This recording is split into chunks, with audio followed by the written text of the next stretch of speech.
Penguin Random House Audio presents The Line Becomes a River. This is the author, Francisco Cantú. To my mother and grandfather for giving me life and a name, and to all those who risk their souls to traverse or patrol an unnatural divide. Prologue. My mother and I drove east across the flatlands, along the vast floor of an ancient sea. We had come to West Texas to spend Thanksgiving in the national park where my mother worked as a ranger during the years when I formed my first childhood memories. Images of wooded canyons and stone mountains rising up from the earth, the sound of wind whipping across low desert hills, the warmth of the sun beating down upon endless scrublands. As we neared the Guadalupe Mountains, we passed an expanse of salt flats, and I asked my mother to stop the car. She pulled onto the shoulder, and we walked out together across the broken earth. We stood looking north toward the Guadalupes, towering remnants of a Permian reef once submerged beneath the inland waters of Pangaea. A cool November wind blew against our bodies like a slow current of water, and I bent down to touch the ground, breaking off a piece of white crust and rubbing it between my fingers. I touched my tongue and looked up at my mother. "It tastes like salt," I told her. Inside the park, my mother and I waited at the visitor center while a uniformed woman stood at the reception desk with a pair of visitors, patiently explaining the park's camping fees and hiking options. When the visitors turned to walk away, the woman caught sight of us, and a smile spread across her face. She hurried over from behind the desk and reached out to hug my mother before taking a step back to look at me. She stood for a moment in disbelief. "Ay, mijo, the last time I saw you, you were barely this tall." She held her hand down at her knees. "Are you still in Arizona?" she asked us. "Mom is," I said, "but I went away for college in Washington." Her eyes grew wide. "The capital?" I nodded. "Qué impresionante. And what are you studying?" "International relations," I told her.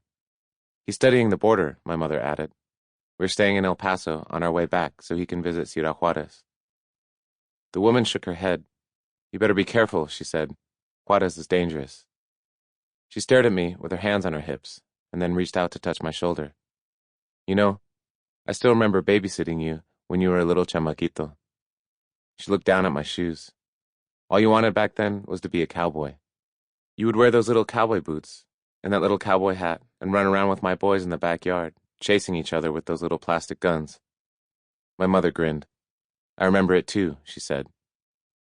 The next morning, my mother and I woke early to hike through a canyon that stretched upward into the wooded backside of the Guadalupes.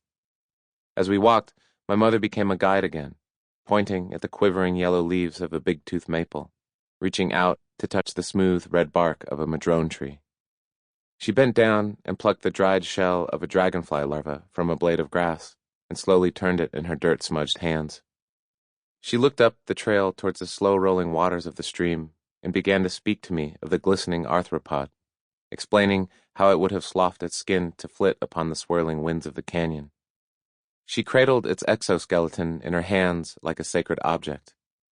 "Dragonflies migrate as birds do," she told me, beating their papery wings for days on end across rolling plains, across long mountain chains, across the open sea. My mother left the trail and sat on a rock at the edge of the stream, removing her shoes and socks. She rolled her pants to the base of her knees and waded out into the water, tensing her shoulders at its coolness. She invited me to join her, but I shook my head and sat alone in the dappled sunlight on the bank. My mother stepped over rocks and fallen branches, pointing at the way the water flowed over an exposed root, the way the sun shone brightly on a clump of green grass. She bent over and touched the surface of the water, rubbing her wet hands on her face. As I collected fallen maple leaves, my mother reached down and pulled a handful of pebbled limestone from the stream bed. "Come," she called to me with dripping hands. "Touch the water." That night, as we sat in a backcountry research station, eating pre-cooked turkey and instant stuffing, I asked my mother why she had joined the Park Service all those years ago. She stabbed her fork at a piece of stuffing. "I joined because I wanted to be outdoors," she told me. "Because the wildlands were a place where I could understand myself. I hoped that as a park ranger, I could awaken people's love for nature, that I could help foster their concern for the environment. She glanced up from her plate. I wanted to guard the landscape against ruin, she said, to protect the places I loved. I sat back in my chair. And how does it feel now? I asked, looking back on it. My mother set down her fork and ran her finger along the wood grain at the edge of the table. I don't know yet, she said. The following day, my mother and I left the park and drove west. As we came into El Paso that evening, I gazed out at the lights spreading across the floor of the desert valley, trying to make out where the United States ended and Mexico began. At our motel, a bespectacled clerk made small talk with my mother as he checked us in. What brings you to El Paso? He asked. My mother smiled. My son is researching the border, she said. The border? The man looked at us over the top of his glasses. I'll tell you about the border. He pointed beyond the glass doors of the motel to a grassy hillside at the parking lot's edge. You see out there? Used to be, I would watch that grass move every night. Wasn't long before I realized it wasn't the wind moving the grass. It was wetbacks sneaking across the line. The man smirked. But the grass hardly moves anymore, if you know what I mean. You don't see wets in people's yards these days.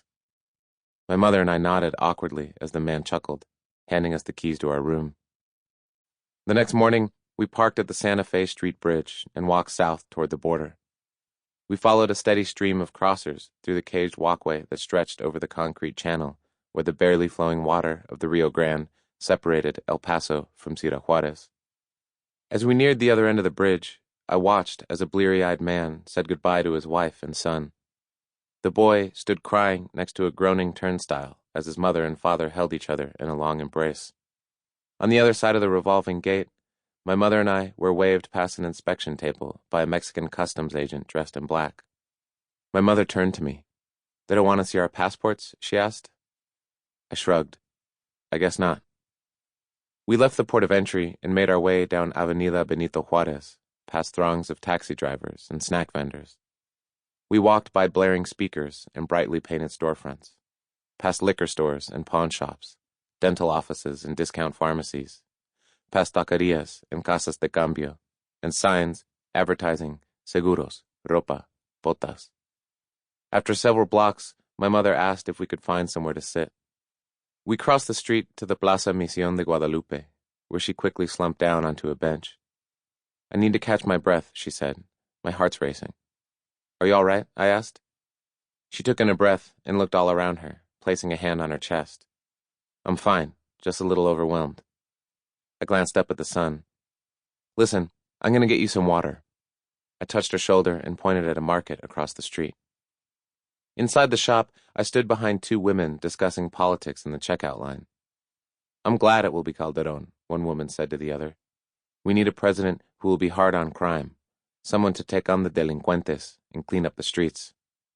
The other woman shook her head vigorously as she paid the shopkeeper for a carton of cigarettes and a package of pan dulce.